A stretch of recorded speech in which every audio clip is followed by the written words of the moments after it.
ఎన్ని మాటలు ఉంటాయి తెలుసండి? 9 మాటలు ఉంటాయి. ఆజ్ఞలు ఏంటండి? 10 ఉంటాయి. ఓకేనా? పరలోక ప్రార్థన అవి కూడా 7 బిట్లే. 7 మాటలు వాటితో కూడా పోల్చుకుందాం. ఈ రకంగా ఇది టాలీ చేసుకుందాం కదా. తండ్రి, వీరేం చేయుచున్నారో వీరు ఎరగరు గనుక పరలోకమందున్న పరమ తండ్రి. తండ్రి తండ్రి సరిపోయిందా? నేను తప్ప వేరొక దేవుడు వీళ్ళకి తెలియదు, సమస్తం నడిపించిన వాడు నీవేని అర్థం మాట. ఏది జరిగినా వాళ్ళు చేస్తున్నారు అనుకుంటే మనకు కోపాలు వస్తాయండి. వాళ్ళు కాదు అనుకున్నప్పుడు చాలా కోపం తగ్గిపోద్దండి. ముందర మనం నేర్చుకోవాల్సింది బోధ ఎంత ఉందా, ఎరగరు. అది నీ భర్త కావచ్చు, నీ పిల్లలు కావచ్చు, ఎదురింటి వాళ్ళు కావచ్చు, నీ శత్రువు కావచ్చు. వాళ్ళు ఎరగరు. కలిగిందేది ఆయన లేకుండా నేను తప్ప వేరొక కర్త నీకు ఉండకూడదు. అర్థమవుతుందా? పరలోకమందున్న పరమ తండ్రి. కాబట్టి ఇక్కడ ఎవరు? ఆత్మవిషయంలో దీనులైన వారు ధన్యులు. దేవుని స్తోత్రం. నేడు నాతో కూడా నీవు పరదేశంలో నీ రాజ్యము వచ్చునుగాక. ఓకేనా? రాజ్యం వచ్చునుగాక, పరదేశంలో ఉండు. ఇక్కడ ఎలా కలిసింది? దేన్ని విగ్రహంగా ఎలా కలిసిందండి అంటే, మనమే ఫిక్స్గా మన కోసమే మన ఘనత కోరుకోకుండా మనం నలకొట్టుకోవడానికి దుఃఖపడడానికి సిద్ధపడి మన ఇమేజెస్, ఇక్కడ విగ్రహం అంటే మన ఊహలు మన ఆశలు వదిలిపెట్టుకొని పక్కన వాళ్ళకి రాజ్యం ఇవ్వడానికి చూడాలి. దేవుని స్తోత్రం. అమ్మా, ఇదిగో నీ కుమారుడు, ఇదిగో నీ తల్లి. యెహోవా నామాన్ని వ్యర్థముగా వ్యర్థం అయిందా? 3వ మాట ఏంటి? పరలోకమందు నీ చిత్తము నెరవేరినట్టు భూమి యందు చిత్తం ఏంటి? వ్యర్థం అవ్వకూడదు. అవునా?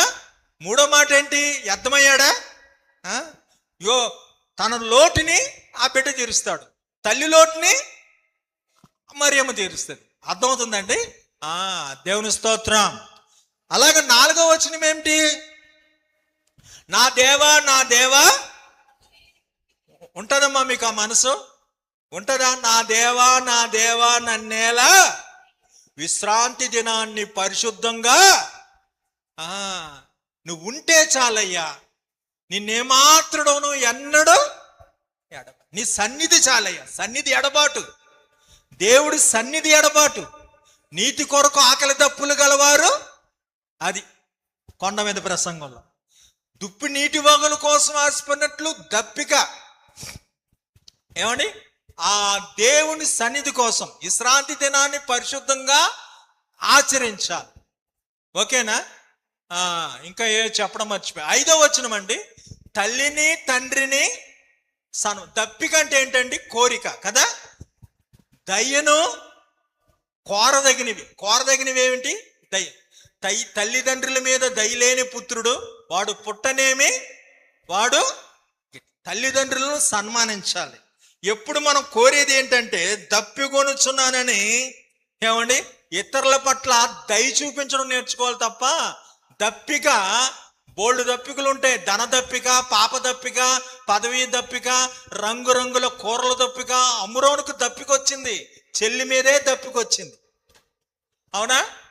కాబట్టి దప్పిక అడిగితే వాళ్ళు ఏం తీసుకొచ్చారు?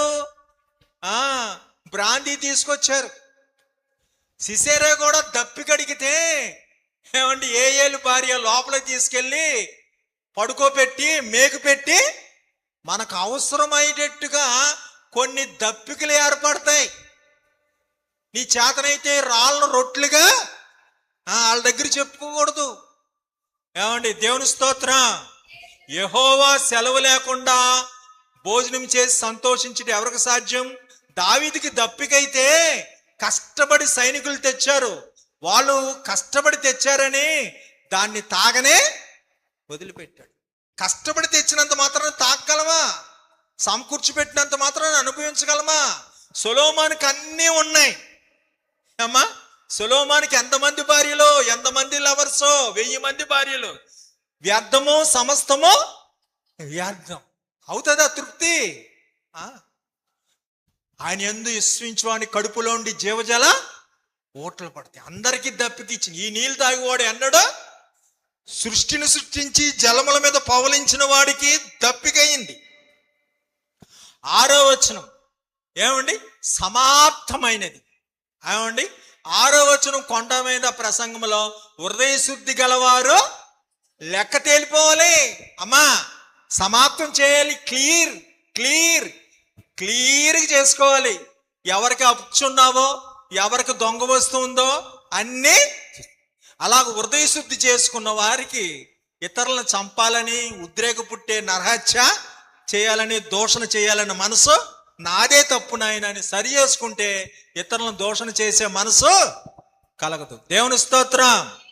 7వ వచనము మహిమ ఘనత ప్రభావాలు శోధనలో పడకుండా కీడు నుండి తప్పించు. 6వ వచనం అన్నమాట.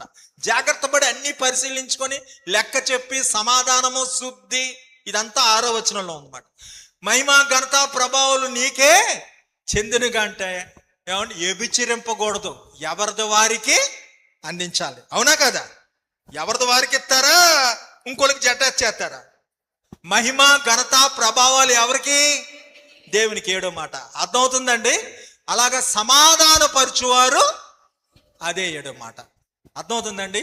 కాబట్టి వచనాల్లో ఒక లయ ఉంది. ఒక కొత్త విధానాన్ని నేను చెప్తుంటాను. దయచేసి ఈ గుడ్ ఫ్రైడేలో నేను మీకు ఇచ్చే హెచ్చరిక ఏంటంటే, చక్కటి ఉపవాస ప్రార్థనలు చేశారు అమ్మా, సీరియల్స్కి సినిమాలకి ఉపవాసాలు ఉన్నారా నేను అడుగుతున్నా. మీరు ఉపవాసం ఉండకపోయినా పర్లేదు కానండి, సీరియల్స్కి సినిమాలకి ఉపవాసం ఉండరండి దయచేసి. 23వ కీర్తనలో అంటాడు, మంచి కాపరి తన గొర్రెల కోసం ప్రాణం పెట్టినని. ఏమండి? యెహోవా నా కాపరి, నాకు క్షీరద్రాక్షలతో సేద తీర్చే ఆయన. దప్పికొన్నువారులారా నీళ్ళ యొద్దకు, శాంతికరమైన జలముల యొద్దకు నడిపించే ఈయన. తన నామను బట్టి నీతి మార్గంలో నడిపించే ఆయన.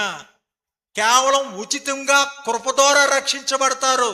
నీతి వలన అది దేవుని వరమే. దేవుని స్తోత్రం.